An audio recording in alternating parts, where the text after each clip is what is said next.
Stop everything you are doing right now and think about your first steps this morning, when your alarm went off, or when you woke naturally and you swung your legs over the edge of the bed and placed your feet on the floor for the first time. What happened? Did you stand normally? Or did you have to pause, holding the nightstand, the wall, the headboard, while your feet adjusted to the sudden searing pain that greets you every single morning before you have taken a single step? That morning foot pain, the stabbing, burning, glass under the skin sensation that is worst with the first steps and gradually improves as you walk but never fully disappears, has a specific name and a specific mechanism. It is plantar fasciitis, inflammation and micro-tearing of the plantar fascia, the thick band of connective tissue that runs along the sole of your foot from the heel bone to the toes, supporting the arch and absorbing the shock of every step. In adults over 70, plantar fasciitis is not simply a mechanical problem of too much standing or the wrong shoes. It is a tissue problem. The plantar fascia, like all connective tissue, depends on collagen for its structural integrity, and collagen synthesis requires specific nutritional inputs that aging bodies produce less efficiently. The fascia becomes dehydrated, less elastic, more prone to micro-tearing under the loads it is asked to bear. Each morning, after hours of rest in the non-loaded position, the fascia has contracted slightly. The first steps stretch the contracted fascia against its new shortened resting length, producing the tearing sensation that most people describe as exactly like stepping on broken glass. The food I am about to show you, available at any grocery store for less than 50 cents per day, contains the highest concentration of the specific enzyme and the specific compounds that reduce plantar fascia inflammation, stimulate the collagen synthesis the fascia needs to repair its micro-tears, and accelerate the remodeling of the inflamed, thickened, contracted tissue that produces morning foot agony. Gloria is 71 years old. Her plantar fasciitis had been present for 2 years. The first steps every morning produced pain she rated at 9 out of 10. She had been using a night splint, the boot-like device that holds the foot in dorsiflexion during sleep to prevent the overnight plantar fascia contraction. She had received 1 cortisone injection that had provided 6 weeks of meaningful relief, followed by return of full pain. Her podiatrist had mentioned extracorporeal shockwave therapy as the next step. She ate this food every morning for 14 days. Her podiatrist measured her plantar fascia thickness using ultrasound, the standard imaging for plantar fasciitis, which shows the thickened, inflamed fascia as a characteristic hypoechoic band on diagnostic ultrasound. He compared the measurement to her previous imaging from 6 weeks prior. The plantar fascia thickness had reduced from 6.2 millimeters to 4.8 millimeters. Normal is below 4 millimeters. He said, "This tissue has changed. What did you do?" Gloria told him about the food. He asked for the research. She had printed 2 papers. She handed them over. Gloria came to me 14 months ago through her physical therapist, who had been working with her on plantar fascia stretching and calf strengthening for 8 months, and who had reached the limits of what mechanical intervention could achieve without addressing the underlying tissue inflammation and collagen synthesis deficit. She was 71. Her plantar fasciitis had begun acutely at 69, a morning when she had stepped out of bed after a period of increased walking during a family reunion weekend, and had felt the immediate searing onset of right heel pain that she recognized from a friend's description as plantar fasciitis. The left foot had followed 4 months later, a common pattern, as the compensatory loading shifts when one foot hurts produce the same mechanical stress on the contralateral plantar fascia. She had pursued the standard management pathway: stretching, rest, ice, supportive footwear, custom orthotics, prescribed by her podiatrist. The stretching had provided modest benefit. The orthotics had reduced the pain intensity from 9 to approximately 7 out of 10 with activity. The morning first step pain remained 9 to 9.5 out of 10, regardless of the orthotics, because the orthotics are not worn overnight, and the overnight fascia contraction that produces the first step pain occurred regardless. She had received 1 cortisone injection, right heel, at month 6 of her condition. Pain reduced to 3 to 4 out of 10 for approximately 7 weeks, then progressive return to 6 to 7. A second injection had been offered. Her podiatrist had warned that repeated cortisone injections into the plantar fascia carry a risk of fascial rupture. The weakening effect of steroids on connective tissue is well documented, and the plantar fascia is specifically vulnerable because of the continuous tensile loading it bears. Gloria had declined the second injection. She had been using a night splint for 4 months. The night splint maintains the ankle in 10 to 15 degrees of dorsiflexion during sleep, preventing the overnight plantar flexion that allows the fascia to contract to its shortest resting length and thereby reduces the severity of the first step stretching pain. The splint had reduced her morning first step pain from 9 to approximately 6 to 7. Meaningful, but not comfortable. She came to me with 2 years of plantar fasciitis, bilateral, that she described as limiting every aspect of her daily life. She had given up her evening walks, the 45-minute walking program she had maintained for 15 years. She had stopped attending the farmer's market that had been a Saturday morning ritual for 12 years. She had reorganized her apartment to minimize the walking distance between the rooms she used most. I told her about the food. I explained the bromelain mechanism and the collagen synthesis mechanism. She went home and bought the food that afternoon. Understanding why plantar fasciitis is so prevalent and so resistant to treatment in adults over 70, and why the standard mechanical interventions address symptoms without addressing the underlying tissue biology, is what makes the dietary approach mechanistically compelling.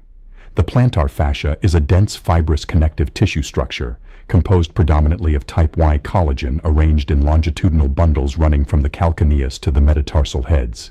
It functions as a windlass mechanism, tensioning with toe dorsiflexion to raise the medial longitudinal arch and store elastic energy during the push-off phase of gait. It absorbs approximately 14% of the total load on the foot during walking, a significant mechanical contribution that subjects the fascia to substantial repetitive tensile stress with every step. In young adults, the plantar fascia has excellent elastic properties, high collagen density, and good tissue hydration. Microtears that occur during normal loading are repaired efficiently by fibroblasts that synthesize new type I collagen and remodel the damaged areas. The fascia maintains its structural integrity under normal loading conditions. In adults over 70, 3 biological changes converge to make the plantar fascia vulnerable to the chronic microtearing and inflammatory thickening of plantar fasciitis. First, reduced collagen synthesis rate. Fibroblast collagen synthesis declines with age, driven by reduced growth factor signaling, declining vitamin C levels, an essential cofactor for collagen synthesis, and the accumulated oxidative damage to fibroblast DNA that reduces their synthetic capacity. The plantar fascia sustains the same mechanical loading with each step, but the repair rate has declined. Net collagen loss occurs. The fascia becomes thinner, less dense, and less mechanically resilient. Second, increased collagen cross-linking and reduced elasticity. The collagen that remains in the aging plantar fascia undergoes progressive glycation, the non-enzymatic attachment of glucose molecules to collagen proteins that forms advanced glycation end products. Glycated collagen crosslinks are abnormal, rigid, and non-elastic. The plantar fascia loses its spring-like energy storage property and becomes stiffer and more prone to tensile failure rather than elastic deformation under load. Third, reduced tendon fascial tissue hydration. Proteoglycans, the water-binding molecules embedded in the collagen matrix of the plantar fascia, decline with age. The fascia becomes relatively dehydrated, reducing its viscoelastic buffer against tensile loading. Dehydrated fascial tissue is less able to distribute stress evenly and more prone to focal stress concentration at the calcaneal insertion, the most common site of plantar fasciitis onset. The standard management, stretching, orthotics, cortisone, addresses the symptoms of plantar fasciitis without addressing these 3 underlying biological changes. Stretching reduces the first step pain by preventing overnight fascia shortening, but does not restore collagen synthesis, reduce glycation, or improve tissue hydration. Orthotics redistribute load, but do not repair the damaged tissue. Cortisone reduces inflammation acutely, but suppresses fibroblast activity, the very cellular function that the damaged fascia needs to repair itself, and carries the risk of fascial weakening with repeated use. The food addresses all 3 biological changes. It provides the substrate for collagen synthesis. It contains the enzyme that reduces the inflammatory products of microtearing, and it stimulates the proteoglycan synthesis that restores fascial tissue hydration. The food is fresh pineapple, specifically 1 cup of fresh pineapple consumed every morning, containing its natural content of bromelain, vitamin C, and manganese. Pineapple contains 3 specific compounds that address each of the 3 biological mechanisms driving plantar fasciitis in adults over 70. Compound 1, bromelain. Fresh pineapple contains bromelain at approximately 2,000 to 3,000 GDU. gelatin digesting units per cup, a potent mixture of cysteine proteases that are unique to the pineapple plant. Bromelain has been extensively studied as an anti-inflammatory agent, and its mechanism is specific to the type of inflammation present in plantar fasciitis. Plantar fasciitis produces a specific type of tissue damage, not pure inflammation in the classical sense, but a failed healing response characterized by the accumulation of inflammatory debris, degraded collagen fragments, and inflammatory proteins in the thickened fascia. Standard anti-inflammatory medications, NSAIDs and cortisone, reduce the acute inflammatory signaling but do not clear the accumulated debris. Bromelain specifically breaks down fibrin, the protein scaffold that traps inflammatory debris in damaged tissue, and degrades the inflammatory proteins including fibrinogen, bradykinin, and thrombin that maintain the chronic pain state of plantar fasciitis. A study published in the journal Evidence-Based Complementary and Alternative Medicine found that bromelain supplementation significantly reduced the prostaglandin E2 levels in inflamed connective tissue through a mechanism involving NF-κB suppression that is downstream of the direct fibrin degradation effect. A separate study in clinical and experimental rheumatology documented bromelain's effectiveness in reducing morning stiffness and pain in musculoskeletal inflammatory conditions. The bromelain in fresh pineapple, as opposed to canned or pasteurized pineapple, where bromelain is denatured by heat, is enzymatically active.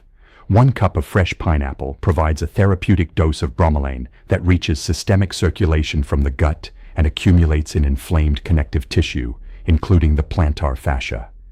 Critically, bromelain is absorbed intact from the gastrointestinal tract at approximately 40% of the ingested dose.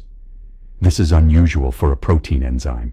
Most dietary proteins are digested to amino acids in the gut. Bromelain resists gastric digestion through its specific tertiary structure and reaches the circulation as an active enzyme. Circulating bromelain is distributed to areas of active inflammation. It accumulates preferentially in inflamed tissue because the compromised vascular permeability of inflamed tissue allows larger molecules to enter the extravascular space. Compound 2, vitamin C. 1 cup of fresh pineapple provides approximately 78 milligrams of vitamin C, nearly the full recommended daily allowance for adults. Vitamin C is the essential cofactor for the enzymes prolyl hydroxylase and lysyl hydroxylase, the enzymes that hydroxylate proline and lysine residues in newly synthesized collagen chains, enabling the crosslinks that give collagen its mechanical strength. In vitamin C deficiency, which is substantially more common in adults over 70 than standard clinical assessment detects, new collagen cannot be properly hydroxylated. The collagen that fibroblasts synthesize is structurally weak and degrades rapidly under mechanical loading. The plantar fascia cannot repair its micro tears effectively because the collagen being synthesized is inadequate. The vitamin C in fresh pineapple, consumed on an empty stomach for maximum absorption, provides the cofactor for proper collagen synthesis that repairs the micro tears in the plantar fascia that produce the chronic inflammatory state of plantar fasciitis. Compound 3, manganese.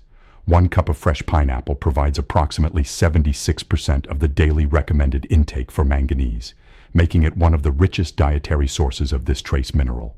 Manganese is the essential cofactor for the enzyme manganese superoxide dismutase, the primary mitochondrial antioxidant, and for prolidase, the enzyme responsible for recycling the hydroxyproline from degraded collagen back into the pool of amino acids available for new collagen synthesis.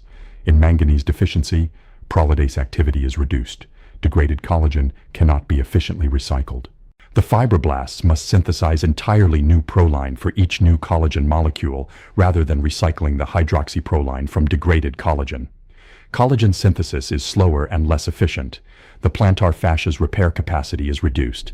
The combination of bromelain reducing the accumulated inflammatory debris, vitamin C enabling proper collagen synthesis, and manganese enabling efficient collagen recycling and synthesis provides comprehensive support for plantar fascia repair that no individual compound produces alone. Here is exactly how Gloria prepares and consumes her morning pineapple protocol. Gloria wakes at 7 a.m. She has established a morning routine that begins with foot care before anything else, a routine she describes as the most important 15 minutes of her day. Before getting out of bed, she performs the plantar fascia preloading stretch. She sits up in bed and crosses her right foot over her left knee. She uses her right hand to pull her toes back toward her shin, Dorsiflex, maintaining this stretch for 30 seconds. She repeats on the left foot. This preloading stretch, performed before the first step on the floor, lengthens the plantar fascia while it is still in the supine, non-loaded position, reducing the severity of the first step contracture that produces the worst pain. She then gets out of bed and walks to the kitchen. The morning foot pain, after the preloading stretch, is now manageable rather than agonizing. In the kitchen, she prepares 1 cup of fresh pineapple, fresh only, not canned, not frozen, not from concentrate. She purchases whole pineapples and cuts them herself each week, storing the cut chunks in an airtight container in the refrigerator for up to 5 days. She confirmed with me that refrigerated fresh pineapple retains approximately 85% of its bromelain activity compared to just cut pineapple, adequate for therapeutic purposes. She eats the 1 cup of fresh pineapple as her first food of the morning, before coffee, before anything else. The empty stomach is important for bromelain absorption. Bromelain consumed with protein-containing food has its active sites partially occupied by dietary protein rather than the target inflammatory proteins in the plantar fascia. On an empty stomach, bromelain reaches the small intestinal wall with no competing protein substrates, maximizing the intact enzyme absorption. After eating the pineapple, she prepares her coffee and waits 30 minutes before any other food. She has added 1 additional element at my recommendation: 10 grams of hydrolyzed collagen peptides dissolved in her morning coffee. The coffee temperature does not denature collagen peptides. Hydrolyzed collagen is heat stable. The collagen peptides provide the glycine, proline, and hydroxyproline building blocks for plantar fascia collagen synthesis, complementing the vitamin C from the pineapple that enables proper collagen hydroxylation. The pineapple provides the enzyme and the cofactors. The collagen peptides provide the substrate. Together they accelerate plantar fascia repair from both the synthetic and the anti-inflammatory direction simultaneously. Gloria kept her pain diary with the precision of someone whose morning pain had been the first and last thing she thought about every day for 2 years. Baseline: morning first step pain, 9 out of 10, bilateral, right worse than left. Pain after walking 50 meters, 7 out of 10. Pain at end of the day after full activity, 5 to 6 out of 10. Night splint compliance, every night for 4 months. Activity level, essentially housebound, avoiding any sustained walking. Day 1. Gloria ate 1 cup of fresh pineapple at 7:15 a.m. before coffee. She noted, "It tastes good. I was prepared for something medicinal. It is just pineapple." She did not note any change in pain that day. She had expected none. Day 2. Morning first step pain, 8 out of 10. 1-point reduction from baseline. Gloria noted, "Possibly less this morning. Possibly, I am hoping. Will continue." Day 3. Morning first step pain, 6 out of 10. Gloria noted this twice, once with an exclamation mark. She wrote, 6. Not 9. Not 8. 6. I walked to the bathroom without holding the wall. I walked from the bedroom to the bathroom, about 12 steps, without touching the wall. I always touch the wall. I did not touch the wall. She had not walked those 12 steps without wall support for 14 months. Day 4. 6 out of 10. She noted, consistent, not a fluke. Day 5. 5 out of 10. Gloria walked to her kitchen from her bedroom, approximately 25 steps, without holding the wall for the first time since her plantar fasciitis had become bilateral. She wrote, walked to the kitchen, both feet, no wall. I made coffee and stood in the kitchen and cried a little. Just stood there, on my feet, like a normal person. Day 7. 4 out of 10 morning first step pain. Gloria walked to her front door and outside to check her mailbox, approximately 30 steps round trip, at 7:45 a.m., before her usual management window. She had not gone outside before 9 a.m. in over a year because the morning pain had required the full warming up period before she could manage outdoor steps. She wrote, mailbox at 7:45. I went outside in the morning. This is something I used to do. Day 9. 3 out of 10 morning first step pain. Gloria noted that she had gone shopping, a grocery store visit, for the first time in 8 months without using the electric mobility cart. She had walked the store on foot, 23 minutes. She wrote, walked the whole store. My feet hurt at the end, but they hurt at 3 out of 10, not 9. That is a different kind of shopping. Day 12. 2 out of 10 morning first step pain. Gloria's night splint. She noted she had not worn it on night 11. She had forgotten to put it on, and had woken on day 12 without the night splint. Morning pain, 2 out of 10, without the splint. She wrote, "Forgot the splint. Pain was 2 anyway. I do not think I need the splint anymore." Day 14. Podiatrist appointment. The podiatrist performed plantar fascia ultrasound, the imaging he had used to document her fascia thickness at the previous appointment 6 weeks prior. He compared the measurements. Right plantar fascia thickness, 4.8 millimeters at the calcaneal insertion, down from 6.2 millimeters 6 weeks prior. Left, 4.6 millimeters, down from 5.9. Both reduced by approximately 23% in 6 weeks.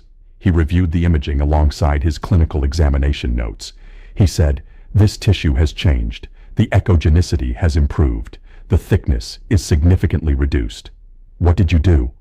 Gloria described the pineapple protocol.